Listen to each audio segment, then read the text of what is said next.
शिव भोळा चक्रवर्ती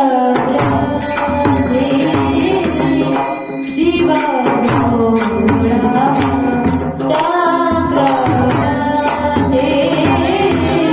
शिव भोळा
पाय माझे चित्ती वाचे वदता शिवनाम तयानवादी क्रोध काम धर्मार्थ काम मोक्ष धर्मार्थ काम मोक्ष शिव देखता प्रत्यक्ष एका जनार्दनी शिव निवारी कळपाचा देव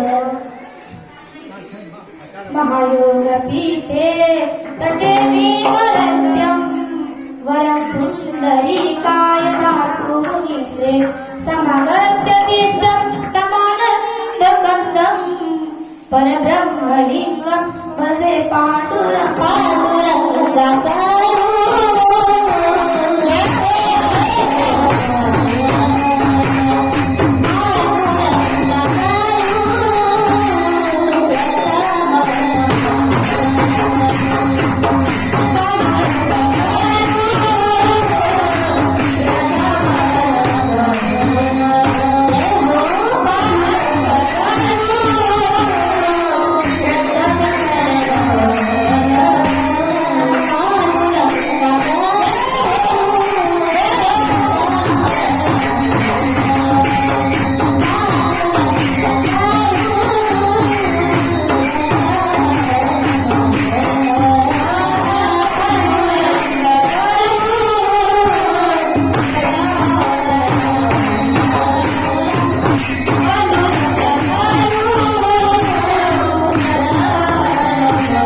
त्यांच्या कृपादाने कथेचा विस्तार बाबाजी सद्गुरुदास तुका श्री गुरुचरण सरोज रज निज मन बकोल सुधारी परम भुलगुबर विमल जसू जोदाय कुफलचारी बुद्धिहीन तनु जानिके सुनिरो पवन कुमार बल बुद्धि विद्या देहु मोहि हर कले सर्वदावनि पवन कुमार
पाय माझे चित्ती वाचे वदता शिवनाम दयानवादी क्रोध काम प्रस्तुत प्राप्त प्रसंगी प्राप्त स्थळी चिंतनाकरिता घेतलेला अभंग शांतीचे सागर असणारे पैठण निवासी ज्यांच्या जीवनामध्ये आपल्याला त्रिवेणी संगम पाहायला मिळतो असे असलेले नागबाबांचा पाच संगीत चरणाचा आहे हो 4 चरणाचा उत्कृष्ट असा अभंग याच्या सेवेकरता निवडला विठ्ठल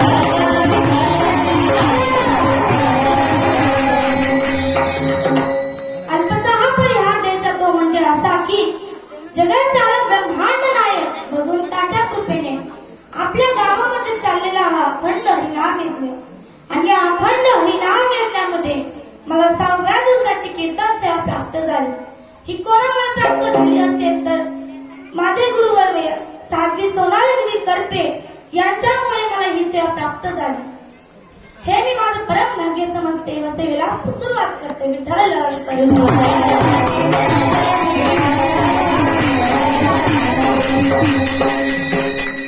तसेच कीर्तनाला उपस्थित असणारे समस्त गावकरी माळकरी टाळकरी व विशेष म्हणजे गायनाला सुंदर साथ करणारे आमचे वैभवताई असते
संस्थेतील मुली असतील यांच्याही आभार मानते व कीर्तनाला सुरुवात करते विठ्ठल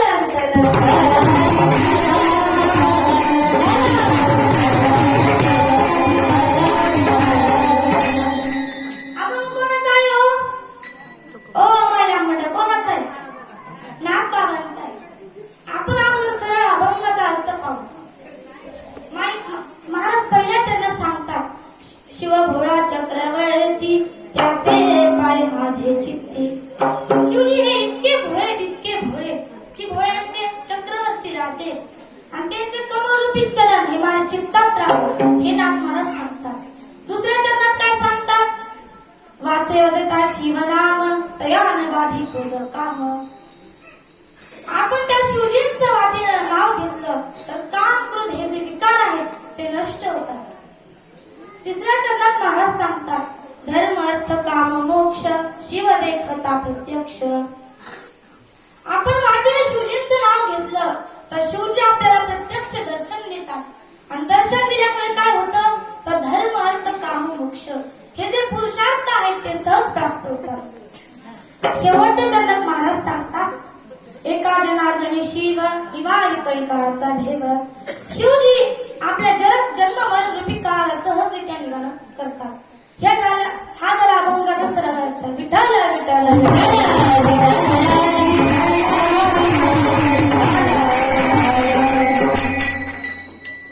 आता उरलेले वेळात आपण अभंगाचा विस्तार करूया आपण एवढे योग्य नाहीये की आपण अभंगाचा विस्तार करू पण थोडा का होईना आपण अभंगाचा विस्तार करू मग पामरा हे काळे थोरपण असो अभंग कोणाचा आहे तर नागरायांचा आहे नागरायांच्या घरी भगवंताला काम करावं एवढे योग्यतेने संत माझे नागराय होते नागराय हे पांडुरंगाचे निस्तीम भक्त होते कोणाचे ते महिला मंडळ पांडुरंगाचे पण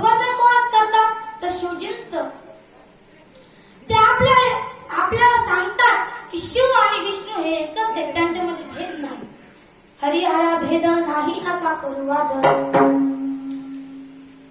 पहा एक पंढरपूर गावी या राहणारे संत कधी पांडुरंग परमात्म्याचं मुख पाहत नव्हते. कोण होते असे?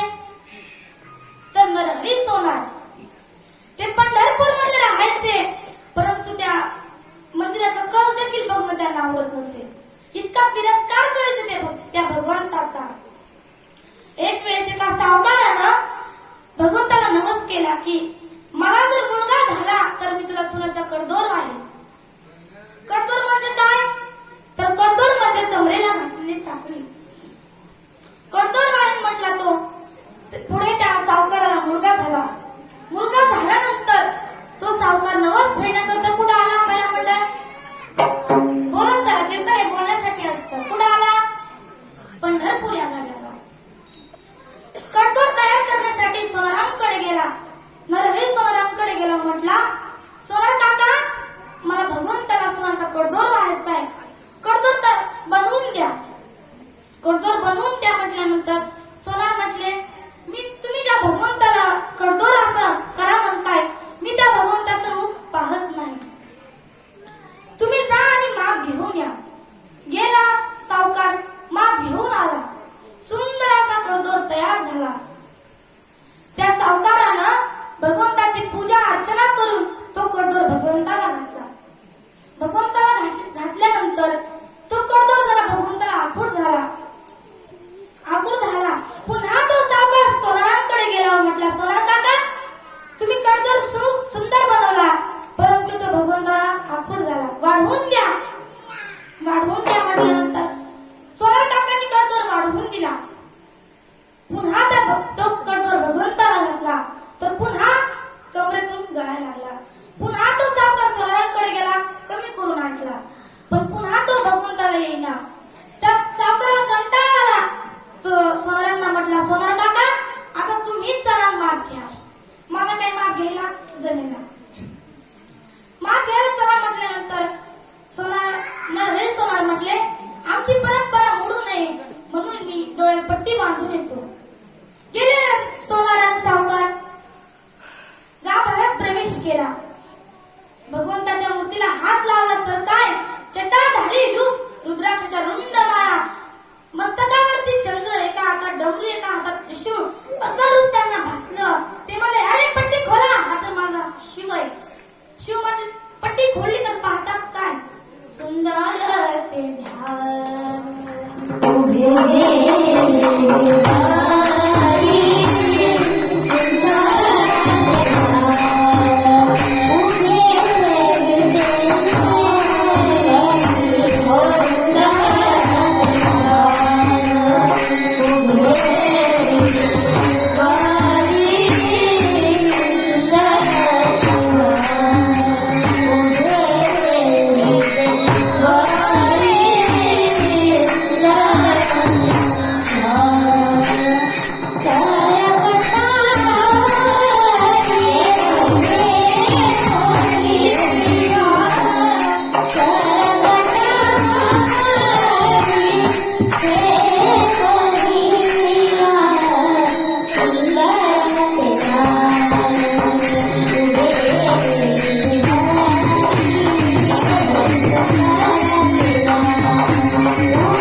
त्यांनी भगवंताची क्षमा मागितली.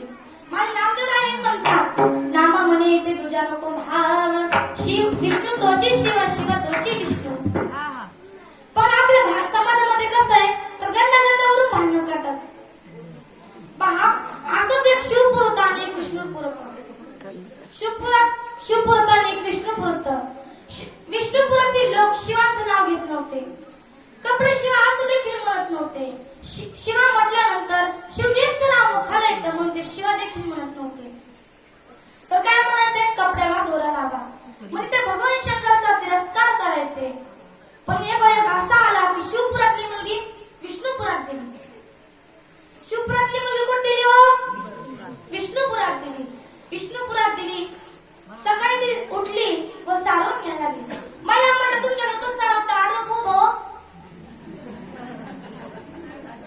आडवं सारवताना ती देखील आडवं सारू लागली. आडवं सारू लागली. तिकडून तिचा सासरा आडवं म्हटला, सुनबाई तुला कळत नाही का? आम्ही कट्टर व विष्णू भक्त आहोत. आमच्याकडे आडवं काहीच चालत नाही. ती म्हटली हो माहित आहे. मग तो म्हटला मग उभा सारव. आडवं का सारवती? बिचारीने घेतलं कसं तरी उभं सारव. आता सासूच्या लुगड्याला आणि सासऱ्याच्या धोत्राला असं तिने सारून घेतलं. गेला सासू दात घासण्याकरता. आता आम्हाला सांगा तुमच्याकडे दात उभे घासतात आडवे? आडवेच घासताना आमच्याकडे आडवेच घासतात. तो सासरा देखील आडवे दात घासायला लागला. ती देखील कट्टर शिवभक्त होती. ती म्हटली मामा तुम्ही तर कट्टर विष्णू आहात. तुमच्याकडे आडवं काहीच चालत नाही. तो म्हटला हो मग दात का आडवे घासता? म्हणजे आपल्या समाजामध्ये आडवं उभं चाललंय. परंतु नाथ महाराज हे पांडुरंगाचे निस्सिम भक्त असून वर्णन शिवांचं करतात.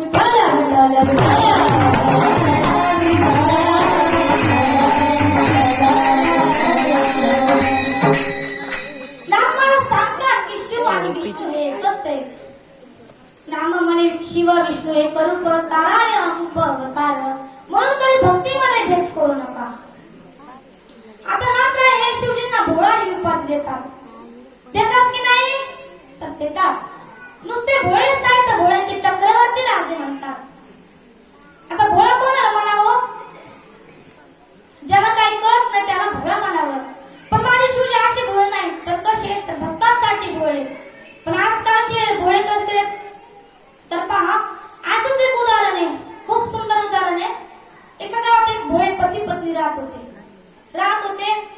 एका दिवशी त्यांच्या घरी पाहुणे आले. तर पाहुणे आले आपण चहा वगैरे देतो की नाही?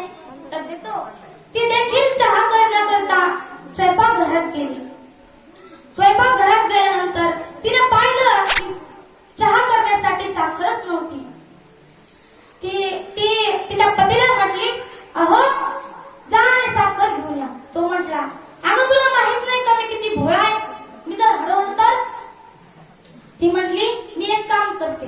तुमच्या पायाला दोर बांधते आणि ती दोर तुटली की तुम्ही समजा मी हरवलो. गेला तो साखर आणण्यासाठी. साखर घेतली पण येताना काय खोडकर मुलांनी त्याच्या पायातला दोरा कापला. त्याचं सहज लक्ष गेलं की आपल्या पायातला दोरा कापला. तो ओरडायला सुरुवात केली त्यांनी मी हरवलो असं तो ओरडू लागला व गल्लीत फिरू लागला. फिरून तो बस स्टँडवर जाऊन बसला. त्याची पत्नी म्हटली हे साखर आणण्यासाठी गेली आहे का बनवण्यासाठी? याच्याकडे बघतेच. ती देखील गेली साखर तिच्या पतीला शोधायसाठी. ती देखील खूप भोळी होती. ती देखील फिरून बस स्टँडवर जाऊन बसली. दोघा एकामेकांच्या शेजारी बसले तरी ओळखू येईना. म्हणजे समाजामध्ये असे काही भोळे असतात. विठ्ठल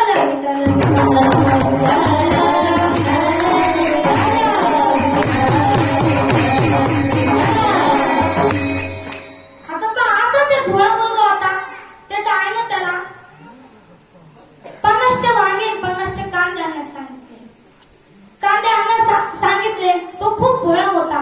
तो असा म्हणत गेला या 50चे वांगे या 50चे कांदे असं तो म्हणत गेला. पण तो बाजारात आल्यानंतर त्याला लक्षात येईना की कोणत्या 50चे वांगे कोणत्या 50चे कांदे आणायचे होते. तो पुन्हा घरी गेला. म्हटलं आई कोणत्या 50चे वांगे कोणत्या 50चे कांदे आणायचे होते? ती आई म्हटली अरे वेड्या कोणत्याही 50चे आणले असते तरी चाललं असतं. आता मला सांग कोणत्या रुपयाची वस्तू आणली असती तरी एकच होतं. म्हणजे समाजामध्ये असे काही भोळे पाहायला मिळतात. पण माझे शिवजी असे भोळे नाहीत तर कसे? तर भक्तांसाठी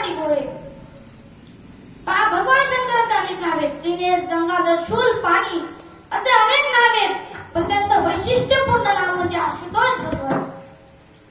आशुतोष याचा अर्थच असा की थोड्याशा तपश्चर्येने प्रसन्न होणारे देवता. एकदा रावणाने भगवान शंकराची तपश्चर्या करण्याचं ठरवलं. त्याने तपश्चर्या करण्यास सुरुवात केली. त्याच्या तपश्चर्येने तिन्ही लोक निनादून गेले. तेव्हा भगवान आशुतोष प्रसन्न झाले. बोलो आशुतोष भगवान की जय. आशुतोष भगवान तर प्रसन्न झाले व त्या रावणाला म्हटले, वत्सा डोळे उघड, तुला काय पाहिजे ते माग. तेच रावण डोळे उघडले तर पुढे पाहतो काय, भगवान शंकर त्याला दिसले. रावणाने असा वर मागितला की मला तुमचे आत्मलिंग द्या. आत्मलिंग द्या म्हटल्यानंतर भगवान शंकर म्हटले, मी तुला माझा आत्मलिंग देतो, पण तू हे जर कुठे जरी ठेवलं तर ते तुला पुन्हा उचलता येणार नाही. तो हो म्हटल्यावर निघून गेला. पण इकडे इंद्रदेवा चिंता पडली की त्या दुराचारी रावणाने आपले इंद्रपद हिसकावून घेऊ नये. त्यांनी बुद्धीचे देवता गणेशजींना ते आत्मलिंग घेण्यासाठी पाठवलं. गणेशजी एका गुराख्याचा रूप घेऊन गेले व एका झाडामागे बसले. संध्याकाळ झाली, रावणाला झोप येऊ लागली. तो म्हटला, आता संध्याकाळ झाली आहे, थोडी झोप घेऊन जातो, पण हे शिवलिंग तर खाली ठेवता येणार नाही. मग त्या गुराख्याला बोलवलं व त्या गुराख्याकडे हे शिवलिंग दिलं. शिवलिंग दिलं म्हटला, हे शिवलिंग काहीही केलं तरी खाली ठेवू नको.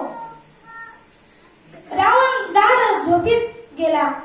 त्यावेळेस त्या गुराख्याचे गुरु खूप लांबवर गेले. तो गुराखी महाराज रावण उठा, महाराज उठा असं म्हणू लागला, पण रावण काही उठेना. तो म्हटला, 1, 2, 3 आकडे असे मोजेपर्यंत तुम्ही जर उठला तर ठीक, नाहीतर मी हे आत्मलिंग खाली ठेवून जाईल. 1, 2, 3 असे आकडे मोजले, आत्मलिंग खाली ठेवलं व पळून गेले गणेशजी. रावण उठला, पाहतो तर काय, हा हे शिवलिंग खाली ठेवले त्याला दिसलं. त्याने शक्तीचा, युक्तीचा सर्व प्रकारे प्रयोग केला, परंतु ते शिवलिंग त्याला जागचे हल्ले नाही. ते जात गोकर्ण महाबळेश्वर म्हणून प्रसिद्ध आहे. म्हणजे माझे शिवलिंग कसे तर भोळे भक्तांसाठी कसे तर रावणाने आत्मलिंग मागितलं. बिन काही विचार करता ते आत्मलिंग देऊन टाकलं शिवलिंग. इतके तर भोळे महादेव आहेत. तथा एक भस्मासुर नावाचा दैत्य राहत होता. त्याने भगवान शंकरांना प्रसन्न करून वर मागितला की मी ज्याच्या डोक्यावरती हात ठेवेल तो भस्म झाला पाहिजे. शंकरांनी तथास्तु म्हटले व दृश्य झाले. तो दुराचारी भस्मासुर कोणाच्याही डोक्यावर हात ठेवायचा. ब्राह्मण, मूल, बाळ काहीही बघत नव्हता, सर्वांच्या डोक्यावरती हात ठेवायचा. एक दिवस त्याच्या मनात विचार आला की पार्वती माता किती सुंदर आहे, आपण त्यांनाच आपलंच करू. पण त्यामुळे आपण महादेवांच्या डोक्यावरती, मस्तकावरती हात ठेवू व त्यांनाच भस्म करू. महादेव हे त्रिकालज्ञानी होते. त्यांना कळलं की भस्मासुर आपल्या डोक्यावरती हात ठेवण्याकरता येतोय. इकडे सर्व देव चिंतित झाले. चिंतित झाल्यानंतर ते विष्णूकडे गेले. विष्णुदेवांनी मोहिनी रूप धारण केलं व भस्मासुराच्या वाटेला आले. भस्मासुर त्या मोहिनी रूपाला खूप मोहित झाला. त्यावेळेस मोहिनी म्हटली, भस्मासुर, मी जसं नृत्य करत तसं तुला नृत्य करावे लागेल. मोहिनी जसे हात करायचा तसा तो भस्मासुर करायचा. मोहिनीने त्याला भुलून स्वतःच्याच मस्तकावरती हात ठेवला व भस्मासुराने देखील डोक्यावरती हात ठेवला आणि भस्मासुर भस्म झाला. म्हणजे महादेव किती भोळे तर भक्तांसाठी भोळे. भस्मासुराने वरदान मागितलं व देऊन देखील टाकलं. म्हणून तर नाथराय म्हणतात की शिवजी हे इतके भोळे तितके भोळे की भोळ्यांचे चक्रवर्ती राजे आणि त्यांचे कमलरूपी पाय माझ्या चित्तात राव. हेच अभंगाचं प्रथम चरण. शिव भोळाच्या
भोळा चक्रवर्ती त्याचे पाय माझे चित्ती.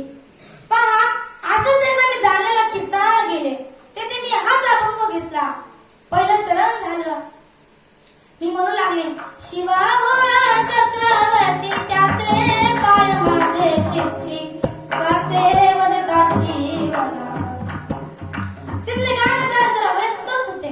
ते म्हणू लागले, शिवा भोळा चक्रवर्ती तुझी माया माझी चुकी, वाचे वदता शिवना. आपले गाणं जरा खूप सुंदर आहे. त्यासाठी टाळ्या वाजवा.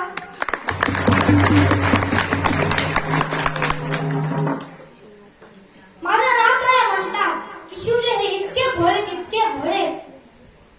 की भोळ्यांचे चक्रवर्ती. आता चक्रवर्ती कोणाला म्हणावं? जसं समुद्रात अनेक नद्या मिळतात, परंतु श्रेष्ठ कोणाला मानतात? तर समुद्राला. तसं अनेक राजा असतात, परंतु त्यांच्यावर शासन करणारे राजा म्हणजे चक्रवर्ती. माझे महादेव हे इतके भोळे की भोळ्यांचे चक्रवर्ती राजे आणि त्यांचे कमरूपी पाहणारे चित्तात राहो. नामदेवराय म्हणतात, कैलासीचा देव भोळा चक्रवर्ती, पार्वतीचा पती योगीराज, तयाचे पायी माझे दंडवत, घडो आणि चित्त घडो नाही.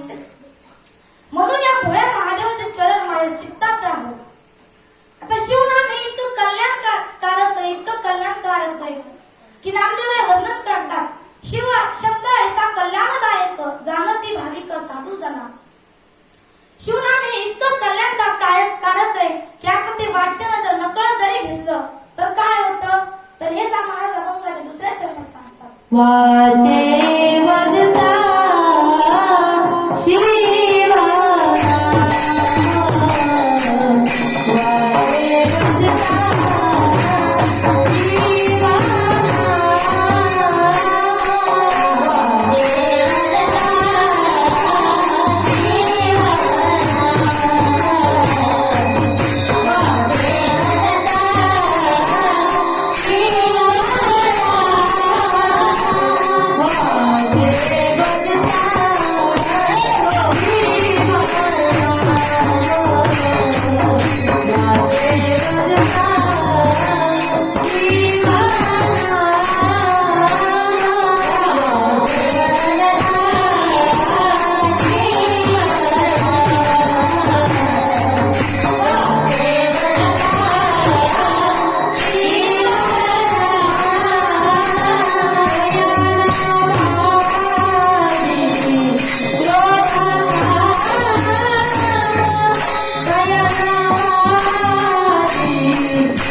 ती इतकी सुंदर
विठ्ठल विठ्ठल विठ्ठल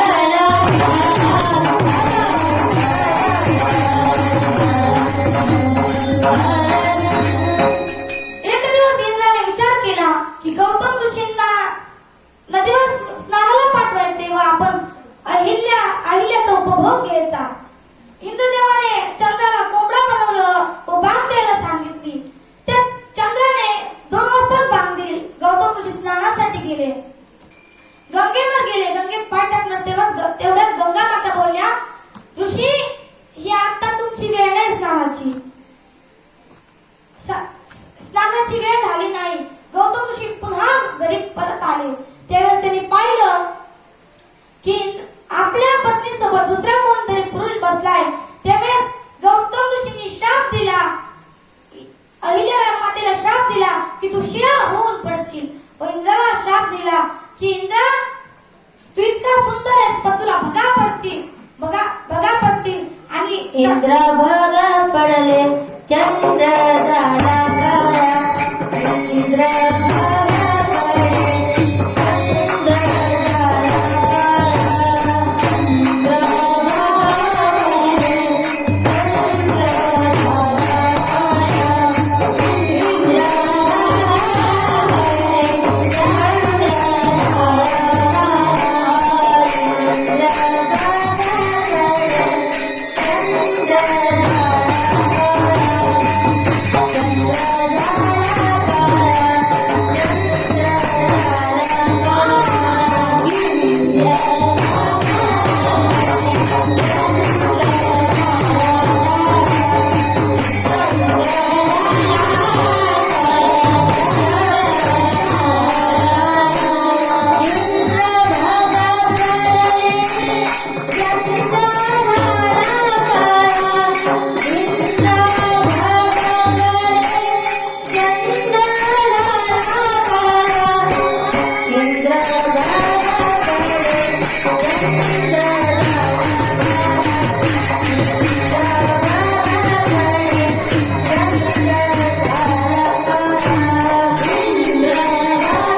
वाईट आहे. भगवान श्रीकृष्ण गीतेच्या 3ऱ्या अध्यायात सांगतात, काम एष क्रोध एष रजोगुण समुद्भव महाशनो महापाप्मा विद्येनं हवैत. हे काम क्रोध शत्रू आहेत का? हे मोठमोठ्यांच्या मागे लागले. दुर्वास ऋषींच्या देखील मागे लागले होते व संकालिकांना क्रोध आवरू शकला नाही. म्हणून त्यांनी जय शाप दिला व रामायण घडलं. म्हणून काम हा कधी उत्पन्न होऊ द्यायचा नाही. काम उत्पन्न होऊ द्यायचं नाही. आणि ते काम क्रोधाची शत्रू आपल्याला कधी बांधणार नाही जेव्हा आपण भगवान शिवांचं नाव घेऊ त्यावेळेस. आणि भगवान शिवांचं हे जे नाव आहे ते सर्वात श्रेष्ठ सांगितलंय. पृथ्वीपेक्षा 10 पट पाणी आहे, पाण्यापेक्षा 10 पट तेज आहे, तेजापेक्षा 10 पट वायू आहे, वायूपेक्षा अनंत आकाश मोठे व आकाशापेक्षाही अनंत मोठे माझ्या भगवंताचं नाव आहे.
नावे आणि नाम हे सर्वात आधी सांगितले.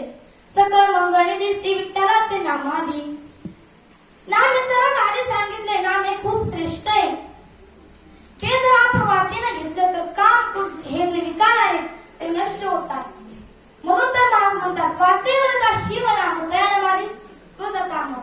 घेतलं आपण वाचेनं शिवांचं नाव तर शिवजी आपल्याला प्रत्यक्ष दर्शन देतात. आणि दर्शन दिल्यामुळे काय होते तर हेच अभंगाचं तिसरं चरण. धर्मार्थ काम धर्मार्थ काम धर्मार्थ काम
हे जे पुरुषार्थ आहेत ते आपल्याला सहज प्राप्त होतात. विठ्ठल विठ्ठल विठ्ठल.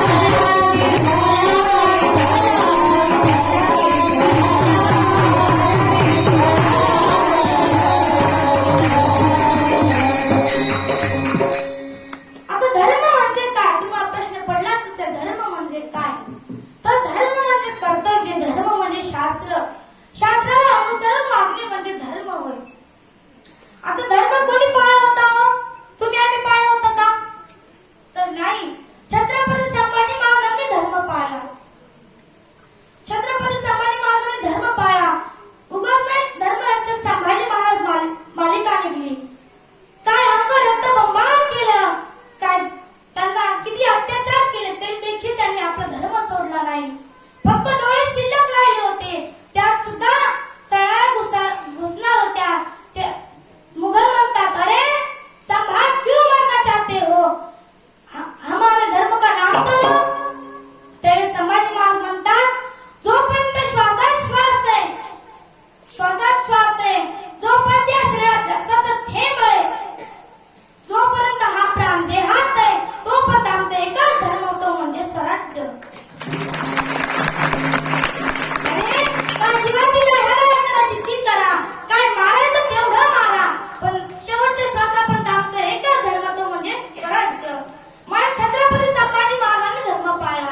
आता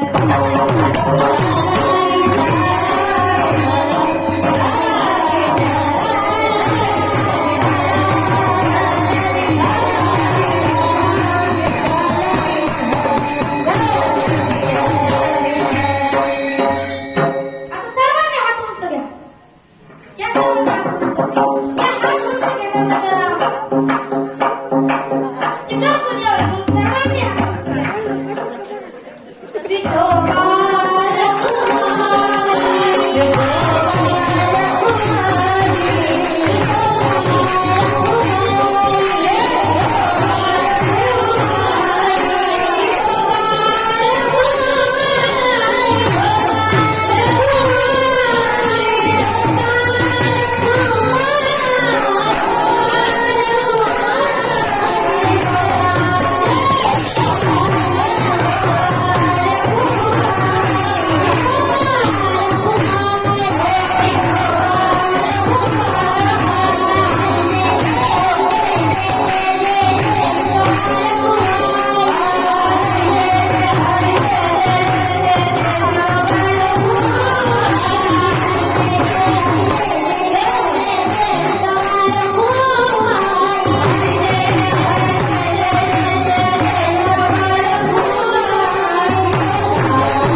जी डोळे मिटून प्रेम करते तिला, जी डोळे उघडे करून जी प्रेम करते तिला मैत्रीण म्हणतात. जी डोळे बंद करून जी प्रेम करते तिला प्रियसी म्हणतात. आणि जी डोळे वटारून पण ती प्रेमच करते तिला पत्नी म्हणतात. आणि जी डोळे मिटेपर्यंत जी प्रेम करते तिला आई म्हणतात. आईचे उपकार सांगायला गेले ना तर साक्षात सरस्वती माता देखील उपकार लिहू शकणार नाही, इतके आईचे उपकार आहे. आई हे आपल्याला खूप प्रेम करत असते. पहा, एक मुलगी होती, तिचं लग्न झालं. लग्न झाल्यानंतर तिला एक मुलगा देखील झाला. पण मुलगा 6 महिन्याचा असताना त्याचे वडील मरण पावले. त्या आई खूप रडली हो बिचारी. ती आई खूप रडली. पण तिला विचार आला, आपण जर असं रडत बसलो तर आपल्या मुलाचं काय होईल. तिला विचार पडला की आपल्या मुलाचं काय होईल. ती आईने डोळे पुसले व काबड कष्ट करू लागली त्या मुलासाठी. ती मुलासाठी काबड कष्ट करायची, कोणाची धुणे भांडे करायची, कोणाचं काहीही काम करायची. तिचा मुलगा मोठा होऊ लागला. 10वीत गेल्यावर तो पूर्ण शाळेतून 1 नंबर आला. त्याच्या आईला खूप आनंद झाला. आईच्या डोळ्यात अश्रू आले. ते दुःखाचे अश्रू होते, ते आनंदाचे अश्रू होते. त्या आईला खूप आनंद झाला. आपला मुलगा शाळेतून 1 नंबर आला. त्या आईला खूप आनंद झाला. तिचा मुलगा पळत आला व आईला म्हटलं, आई मी शाळेतून पहिला नंबर काढला ग. त्यावेळेस आई खूप रडली. तिला आनंदाचे अश्रू डोळ्यात आले. पुढे तो 12वीत गेल्यानंतर तो पास झाला. त्यावेळेस आईला वाटलं 10वीत हा एक पहिला नंबर आला, त्यावेळेस आपण त्याचं तोंड गोड केलं नाही, पण आता तरी करू. म्हणून त्या आईनं आपल्या मालकिनीकडून उसने पैसे आणले व आपल्या मुलासाठी पेढ्याचा बॉक्स आणला व त्या मुलाला चारला पेढा. मुलाला पेढा चारला. तो मुलगा म्हटला, आई पुढच्या शिक्षणासाठी परगावी जायचंय ग. ती आई म्हटली, जा ना बाळा. तो मुलगा बॅग भरण्यासाठी आज गेला. पण आई सकाळी खूप रडत होतं. आईला वाटलं आपली माया त्याला आडवं येऊ नये, तो मोठा IPS व्हावा अशी तिची इच्छा होती. म्हणून त्या मुलाने रडून दाखवलं नाही. तो मुलगा परदेशला गेला. आई दिवसभर काबड कष्ट करायची व रात्री त्या मुलाला फोन लावायची. एक दिवस तिने असाच फोन लावल्यानंतर ती म्हटली, बाळा तू बघायस का रे? तो म्हटला, आई मी बघाय, पण तुला काय करायचं? तुला जर मला भेटायचं असेल तर विमानतळावर ये. आईला खूप आनंद झाला, आपला मुलगा येणार. त्या आईला खूप आनंद झाला. तिने रिक्षा केला, काही पैशाचे पेढे घेतले, काही पैशाची शाल घेतली व गेली मुलाला भेटण्याकरिता. विमानतळावर गेली. 12 वाजले तरी विमानतळ येईना. ती त्या चौकशी कक्षात गेली. म्हणले, का हो माझा मुलगा काय येईना? तो व्यक्ती म्हटला, पेट्रोल डिझेल काही संपलं असेल म्हणून येईना. सकाळचे 12 वाजले तरी देखील येईना. त्या आईला राग आवडला नाही. ती म्हटली, असं कसं तुमचं विमान कसं काय येईना माझा मुलगा? पण तो चौकशी केंद्रवाला म्हटला, अहो काकू तुम्ही कोणत्या प्रदेशचं विमान म्हणता? तेलंगणा, उत्तर प्रदेश. तेव्हा ती आई म्हटली, माझा मुलगा तेलंगणा या विमानातून येणार होता. तो व्यक्ती म्हटला, अहो काकू ते विमान येत असताना त्याला स्फोट झाला म्हटल्यानंतर त्या आईला खूप वाईट वाटलं. ती रडू लागली. त्या आई खूप रडू लागली.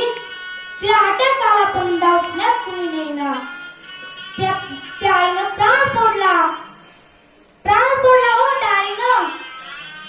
तिला जेव्हा कळलं की आपला मुलगा आता मरण पावलाय, त्या आईने देखील आपला देह त्याग केला. इतके आईचं प्रेम असतं. पण काही जण म्हणतात, माझी आईच माझ्यावरती प्रेम करते, माझे वडील करत नाही. आई देणारी, जन्म देणारी जरी आई असेल ना, तर संस्कार लावणारे वडील असतात. पहा, एक मुलगा होता. त्याचे वडील सतत काम सांगायचे, बाळा टेबलावरून काय पडलं असेल तर ते उचलून ठेवायचं. ते वडील त्या मुलाला संस्कार लावत असतात. त्यावेळेस त्याला खूप लागायचा वडिलांचा. मला सतत काम सांगते असे तो म्हणायचा मुलगा. तो मोठा झाल्यानंतर तो इंटरव्ह्यू साठी गेला. त्यावेळेस त्याला पहिल्या मजल्यावर एक सायकल पडलेली दिसली. त्याने ती सायकल नीट लावली. दुसऱ्या मजल्यावरती गेल्यानंतर टीव्ही फॅन सुरूच असला त्याला रोजचं काम असायचं. काही जरी चालू असतं तर बंद करायचं. त्याने ते टीव्ही फॅन वगैरे बंद केले. तिसऱ्या मजल्यावरती गेला. तेथे त्याला एक कुंडी पडलेली दिसली त्याला. त्याने ती कुंडी घेतली, त्यात माती भरली व झाड लावलं. गेला इंटरव्ह्यू देण्यासाठी गेला. गणेशचं नाव स्मरण केलं. गेला इंटरव्ह्यू देण्यासाठी. तेवढा तो इंटरव्ह्यू घेणार म्हटला, अरे तू पास झालास. तो मुलगा म्हटला, मी तर अजून परीक्षा दिली नाही, मी पास कसं काय झालो? तो व्यक्ती म्हटला, ही परीक्षा काय मॅनेजरची नव्हती, ही परीक्षा तर संस्काराची होती. त्या मुलाला खूप रडू कोसळलं. तो घरी धावत गेला. वडिलांच्या गळ्यात पडला. म्हणला, रडू लागला, खूप डसा रडू लागला. त्यावेळेस वडील म्हणतात, का रे का रडतोय? त्यावेळेस तो मुलगा म्हटला, अहो बाबा तुमच्यामुळे मला आज नोकरी लागली. म्हणजे जन्म देणारी जरी आई असते ना, तर संस्कार लावणारे वडील असतात. म्हणून कधीही आई वडिलांची सेवा करा. आई वडिलांना कष्ट लागू देऊ नका. मी माझ्या अल्पबुद्धीने अभंग पाहण्याचा प्रयत्न केला आहे. ही सेवा मी तुमच्या चरणी नतमस्तक होते, आई वडिलांच्या चरणी नतमस्तक होते, गुरुवारांच्या चरणी नतमस्तक होते. असे मला पूर्ण विराम. ज्ञानेश्वरा माऊली ज्ञानराम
पंढरीनाथ भगवान की जय.